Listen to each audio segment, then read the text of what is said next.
Bonjour à tous, bienvenue dans cette séquence coup de cœur où aujourd'hui je vais vous parler de 3 albums très différents mais qui valent tous les 3 vraiment la peine. Mon premier coup de cœur s'est porté sur le livre de Jesse paru aux éditions Casterman. Toute l'histoire commence par un cahier conservé au fond d'un tiroir. Il s'agit en fait d'un journal tenu par un jeune couple qui raconte son quotidien durant l'occupation de la Corée par le Japon.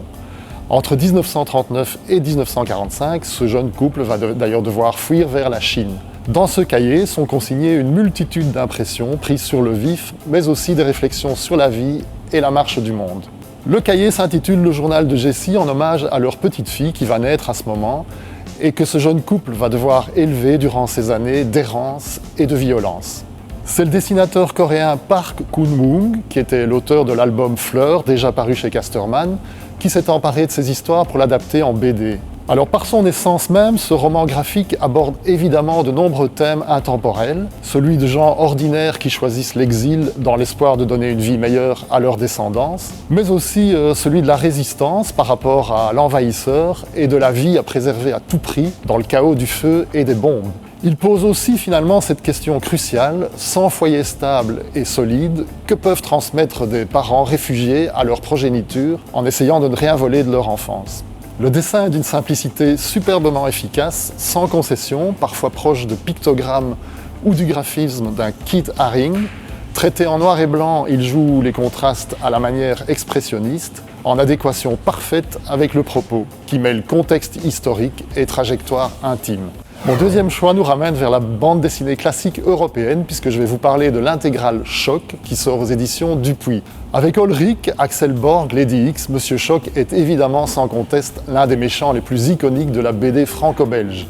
Il y a une bonne vingtaine d'années, Will, le dessinateur de Tif et Tondu, a transmis ce personnage fascinant à son fils Éric Maltête en lui donnant carte blanche pour en faire ce que bon lui semble. Après plus d'une décennie de longue maturation et de questionnement, ce dernier s'est lancé dans l'aventure, aidé par Stéphane Coleman au scénario. Apparu dans la série Tif et Tondu en 1954, Choc représentait clairement l'archétype du méchant convenu dont on ne connaissait en fait pas grand-chose. Les deux auteurs se sont donc donné pour ambition de raconter l'enfance, l'adolescence et les immenses zones d'ombre du personnage qui, au fil de ses blessures de jeunesse, va se déshumaniser peu à peu.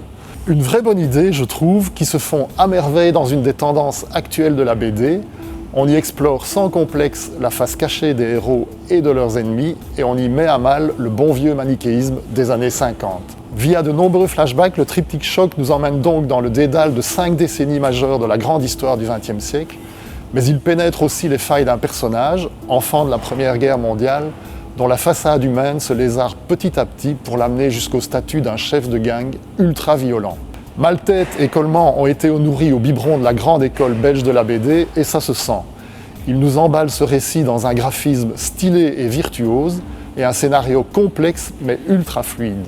Le pari est à mon avis magistralement réussi, et je vous recommande donc avec enthousiasme cette histoire de 280 pages que vous pourrez lire en une intégrale noir et blanc ou en 3 volumes en couleur. Pour mon troisième coup de cœur, je vous propose un one-shot paru chez Delcourt et qui s'intitule « Un été sans maman ». Le dessinateur Grégory Panassione, vous le connaissez certainement. Il nous avait beaucoup émus avec Un océan d'amour, déjà sorti chez Delcourt et scénarisé par Lupano. Il nous revient ici en solo dans la sympathique collection Shampoing dirigée par Lévi Strondheim. Alors le pitch, il est assez simple. La petite Lucie est déposée par sa maman chez un couple de ses amis sur la côte italienne pour le temps des vacances. Pour la gamine, la période s'annonce évidemment difficile. Séjour chez des inconnus, nouvelle région géographique, solitude en vue. D'autant plus que cet été commence sous la grisaille et la pluie. Mais petit à petit, l'onirisme et le surréalisme vont se mêler à la réalité et des personnages un peu bizarres vont envahir la petite station balnéaire. C'est le point de départ de vacances vraiment pas ordinaires qui vont peu à peu se voir hantés de petits êtres assez croquignolés.